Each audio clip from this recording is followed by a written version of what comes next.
is fine, but how do you date that to it's a continually evaluation of these programs, people, places, leadership structures, in order to get to a place that we want to be. So that's another challenging piece of this book, especially for me, again, as a leader in this church. I want to make sure that we're not just tending the store, right? I'm personally, and the team is here to leave this, my 3 years of session, and however long I'm involved with this church, in a better place than when I came. A couple other points that I wanted to make here that I thought was important and relevant to what we're doing, and especially for the Block Party Friday, he really points to an effective and ongoing evaluation of ministries, events, other things, even if we view that they were successful, or if we view they're a failure. Bill said a couple times, and even this morning, right, we thought we had an awesome outpouring of people here at the Block Party this past Friday that weren't involved with the church. Have we sat down and thought about why? What was the secret sauce that we put into that Block Party to make it go that way? Because we've had events in the past that have been the exact opposite. It's been a tailgate party for East Mainers, right? So what was the secret sauce Friday night that made that work?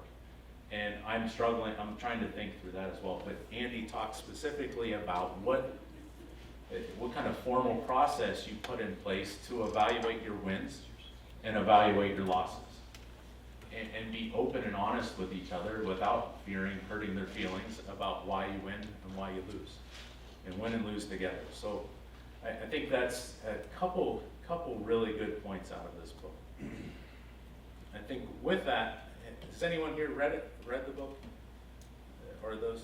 I know you. But, Jim, oh, would you state the title clearly and the author so we can look it up? certainly. It's Deep and Wide by Andy Stanley. It looks like this. Creating Churches Unchurched People Love to Attend. And several in the church library. Yeah, there's the point, again, right, Andy is the pastor of North Point Church in Atlanta. It's the second largest church by attendance numbers in the U.S. And what he, again, focuses on emphatically through this book is everything from their entryway to their worship service, to their children's ministry, to their room layout, to their bathrooms, are designed and developed with unchurched people in mind. What would you like to accomplish when you were walking in this building as someone who's either unchurched or never been to this church before? What would you like to see? He talks about horror stories and walking in children's ministry where there wasn't people put name tags on, weren't so sure who to lead kids. But really fundamentally talks about being excellent in focusing around that mission and doing everything from your drapes and blinds to the layouts of your rooms to the way people dress, focused on that mission and vision. So I think for me, again, a lot of focus, a lot of conviction of myself and the way that I behave or focus around here. I'd encourage you to dig in and read it and have it as a point of active discussion, because personally I found it really challenging and really encouraging as well. All right, thank you.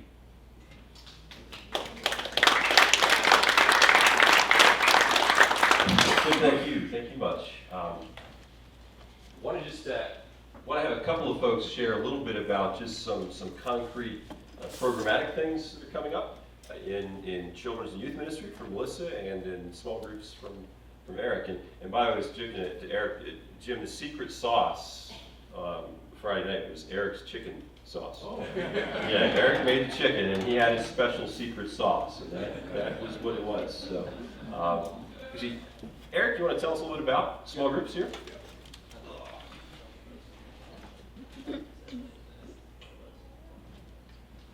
All right, well, good afternoon, good evening. Just a few things. Bill told me I have about 2 minutes, so I'm going to try to get this as fast as I can.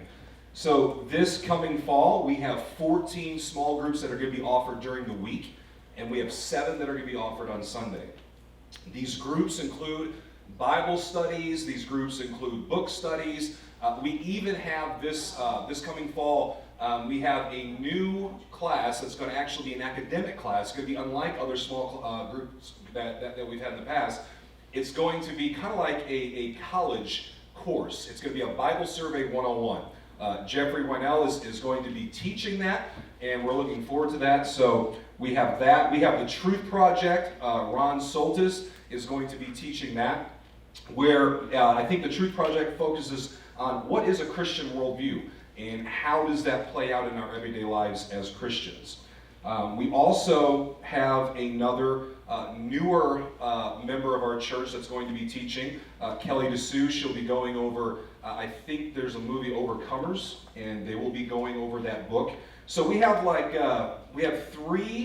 four, because Joe Taylor, he started this summer, but he's going to continue. So we have 4 new leaders that are coming up this fall that were not teaching last time. So that's exciting.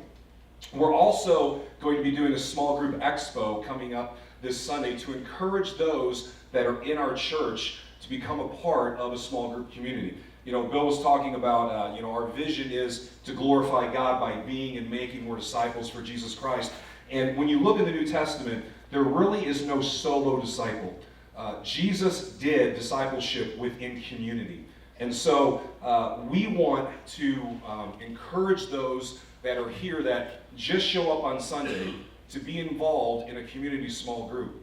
You know, I was reading a book called Sticky Church, and they actually tell the folks that come only on Sunday that if you're coming only on Sunday at this church, you're only a spectator. It's the real church shows up during the week, and they get together in community, and they grow together as disciples of Jesus. So we take this very seriously. We think that this is a very valuable, if not imperative dynamic, that all of us be in community within a small group, growing together relationally, breaking bread, praying together, studying scripture, and seeking to be more of a follower of Jesus. Also, we have all types of different age groups in these different small groups. We have intergenerational groups, which I encourage. I know a lot of times we think, well, I'm going to go to this small group because I'm this age or I'm that. I was telling Bill the other day, some of the most encouraging and some of the places where I grew the most was from people not in my age group. It was from the older folks who had wisdom, or even some younger folks that gave me perspective on why they think the way they think.